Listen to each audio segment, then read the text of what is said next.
हकीम बाबर को जहर किसने दिया, उनको जहर क्यों दिया गया, क्या उनकी बीवी भी इस काम में मुलव्विस थी या कोई पुराना दुश्मन मौजूद था। ये सारा मामला पैसों का था या फेम का मामला था।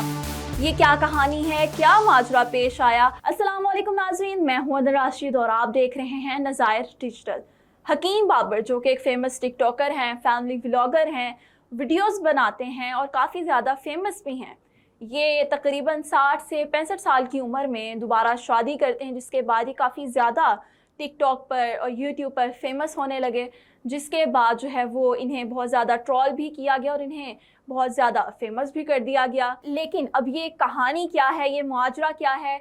अब होता यूँ है कि ईद के दिनों में हकीम बाबर अपनी बीवी के साथ जो है वो अपने गांव जाते हैं, सियालकोट जाते हैं, समरियाल जाते हैं, जहां वो अपने घर मौजूद होते हैं। घर में बैठकर अपनी माँ जी से बातें कर रहे होते हैं, जिसके बाद उन्हें कॉल आती है 25 साल पुराना दोस्त सफदर उर्फ सक्कू, जो कि हर जगह बहुत ज़्यादा इनका नाम लिया जा रहा है कि उन्होंने इनको कॉल की और जिसके बाद वो उन्हें कहते हैं कि आप मुझसे मिलने नहीं आए, गांव में मौजूद होने के बावजूद आप अपने घर मौजूद हैं और अपने दोस्त को नहीं मिले।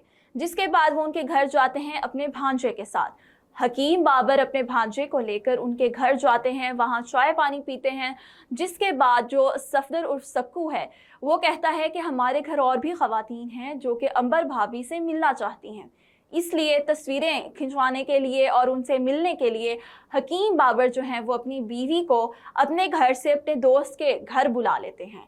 अब होता कुछ यूँ है कि जैसे ही अंबर जो भाभी हैं उनकी वो घर आती हैं तो लाइट नहीं होती, जिसकी वजह से वो अपने साथ वाली गली में जो उनकी बहन का घर होता है, सफदर इन लोगों को यानी मेहमानों को लेकर सफदर अपनी बहन के घर चला जाता है। अब वहाँ पर अंबर जो है वो अंदर चली जाती हैं और ख़वातीन के साथ बैठकर पिक्चर्स लेती हैं, गुफ्तगू करती हैं। जिसके बाद हकीम बाबर जो है उनको सामने बैठक में बिठा दिया जाता है। वहाँ पर तकरीबन सफदर के कोई और दोस्त भी मौजूद थे। तकरीबन ये 6 लोग वहाँ पर मौजूद थे।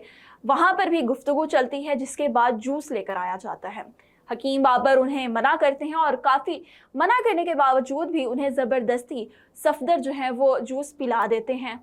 वो मना करते हैं कि मैं ऐसे प्रोसेस्ड और मैन्युफैक्चर्ड जो चीज़ें हैं, जो जूस हैं, नहीं खाता पीता, लेकिन फिर भी उन्हें वो ज़बरदस्ती जूस पिला दिया जाता है। जिसके बाद वो थोड़ा सा जूस पीते हैं और उनका सर चकराने लग जाता है।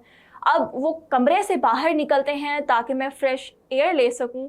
अब वो जब फ्रेश हवा के लिए बाहर आते हैं तो उनका सर ज़्यादा चकराने लग जाता है और उनको महसूस होता है कि शायद जूस में कुछ मिलाया हुआ था।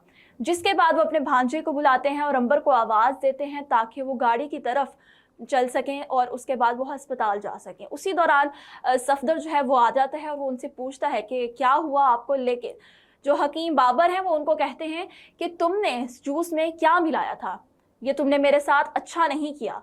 लेकिन वो उसे अस्पताल लेकर जाना चाहते थे, लेकिन हकीम साहब ने मना कर दिया और अपने भांजे और बीवी को लेकर तहसील हेडक्वार्टर अस्पताल चले गए। जैसे ही वो सिविल अस्पताल जाते हैं तो वहाँ पर उन्हें अस्पताल का अमला कहता है कि ये पुलिस केस है, तो आप पहले पुलिस को इन्फॉर्म करें, बयान दें। जिसके बाद हमें जो वीडियो वायरल हुई और आप देख भी सकते हैं कि उस वीडियो में अस्पताल में मौजूद हकीम बाबर साफ अल्फाजों में कह रहे हैं कि अगर मुझे कुछ होता है तो मेरे मरने का, मेरे कत्ल का जिम्मेदार सफदर उर्फ सक्कू, जो कि मेरा 25 साल पुराना दोस्त है, वो होगा। यानी कि वो साफ साफ इल्ज़ाम अपने दोस्त पर आयद कर देते हैं। जिसके बाद उनका स्टमक वॉश किया जाता है और उन्हें बहुत से इक्विपमेंट्स और बहुत से उन्हें इलाज किया जाता है, जिसके बाद वो ठीक हो जाते हैं और अब वो बहाल हो चुके हैं।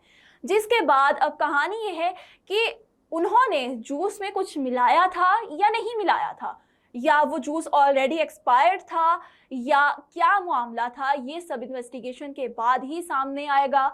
और पुलिस केस भी कर दिया गया है और इन्वेस्टिगेशन जारी है।